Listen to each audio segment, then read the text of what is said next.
Thich Nhat Hanh, influential Zen Buddhist monk, dies at 95. Thich Nhat Hanh, the revered Zen Buddhist monk who helped spread the practice of mindfulness in the West and socially engaged Buddhism in the East, has Hanoi, Vietnam. Thich Nhat Hanh, the revered Zen Buddhist monk who helped spread the practice of mindfulness in the West and socially engaged Buddhism in the East, has died. He was 95. The death was confirmed by a monk at Tu Hu Pagoda in Hue, Vietnam, who said that Nhat Hanh, known as Thay to his followers, died at midnight on Saturday. The monk declined to be named because he is not authorized to speak to media. A post on Nhat Hanh's verified Twitter page attributed to the International Plum Village community of engaged Buddhism also confirmed the news, saying, "We invite our beloved global spiritual family to take a few moments to be still, to come back to our mindful breathing, as we together hold Thay in our hearts." Born as Nguyen Din Lang in 1926 in Hue and ordained at age 16, Nhat Hanh distilled Buddhist teachings on compassion and suffering into easily grasped guidance over a lifetime dedicated to working for peace. In 1961 he went to the United States to study for a time at Princeton Theological Seminary. He later taught at Columbia University. For most of the remainder of his life, he lived in exile at Plum Village, a retreat center he founded in southern France. There and in talks and retreats around the world, he introduced Zen Buddhism, at its essence, as peace through compassionate listening. Still and steadfast in his brown robes, he exuded an air of watchful, amused calm, sometimes sharing a stage with the somewhat livelier Tibetan Buddhist leader Dalai Lama. The peace we seek cannot be our personal possession. We need to find an inner peace which makes it possible for us to become one with those who suffer, and to do something to help our brothers and sisters, which is to say, ourselves, Nhat Hanh wrote in one of his dozens of books, The Sun My Heart. The Dalai Lama said he was saddened by the death of his friend and spiritual brother. In his peaceful opposition to the Vietnam War, his support for Martin Luther King, and most of all his dedication to sharing with others not only how mindfulness and compassion contribute to inner peace, but also how individuals cultivating peace of mind contribute to genuine world peace, the Venerable lived a truly meaningful life, he said. Surviving a stroke in 2014 that left him unable to speak, Nhat Hanh returned from France to Vietnam in October 2018, spending his final years at the Tu Hu Pagoda, the monastery where he was ordained nearly 80 years earlier.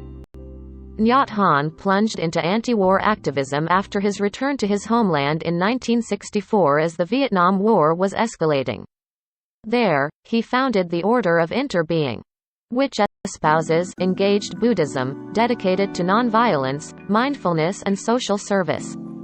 In 1966, he met the U.S. civil rights leader Martin Luther King Jr. in what was a remarkable encounter for both.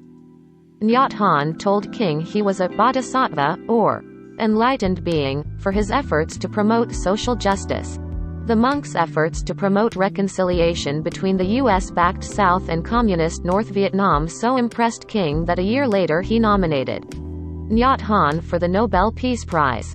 In his exchanges with King, Nhat Hanh explained one of the rare controversies in his long life of advocating for peace, over the immolations of some Vietnamese monks and nuns to protest the war. "I said this was not suicide, because in a difficult situation like Vietnam, to make your voice heard is difficult.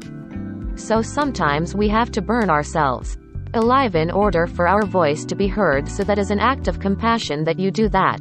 The act of love and not of despair," he said in an interview with U.S. talk show host Oprah Winfrey. Jesus Christ died in the same spirit. Sulak Sivaraksa, a Thai academic who embraced Nhat Hanh's idea of socially engaged Buddhism, said the Zen master had suffered more than most monks and had been involved more for social justice. In Vietnam in the 1950s and 1960s, he was very exposed to young people, and his society was in turmoil, in crisis. He was really in a difficult position. Between the devil and the deep blue sea, the communists on the one hand, the CIA on the other hand.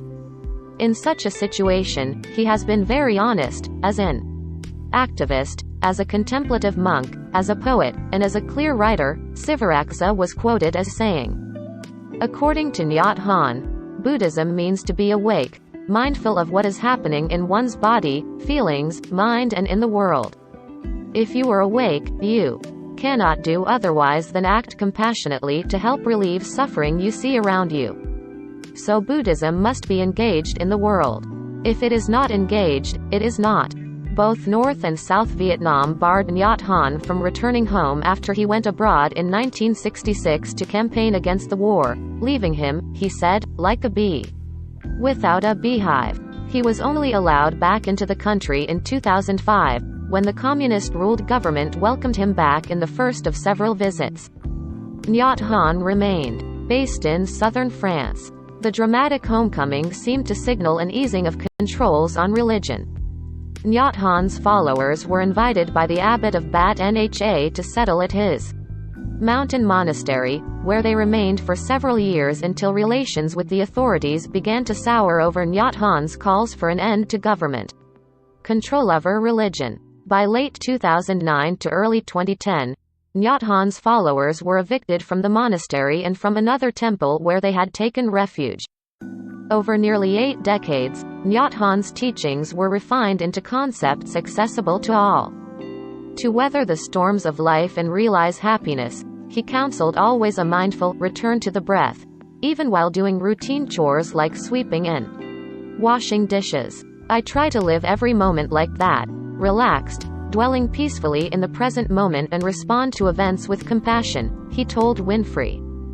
Nhat Hanh moved to Thailand in late 2016 and then returned to Vietnam in late 2018, where he was receiving traditional medicine treatments for the after effects of his stroke and enjoyed strolls around the temple grounds in his wheelchair, according to the Buddhist online newsletter lionsroar.com. It was a quiet, simple end to an extraordinary life, one entirely in keeping with his love for taking joy from the humblest aspects of life. No mud, no lotus, says one of his many brief sayings. Kurtenbach and Haransky reported from Bangkok. This story was first published on January 22, 2022. It was updated on January 25, 2022 to correct that Thich Nhat Hanh attended Princeton Theological Seminary and later taught and conducted research at Columbia University, and that Thich Nhat Hanh's legal name was Nguyen Xuan Bao, but his name at birth was Nguyen Din.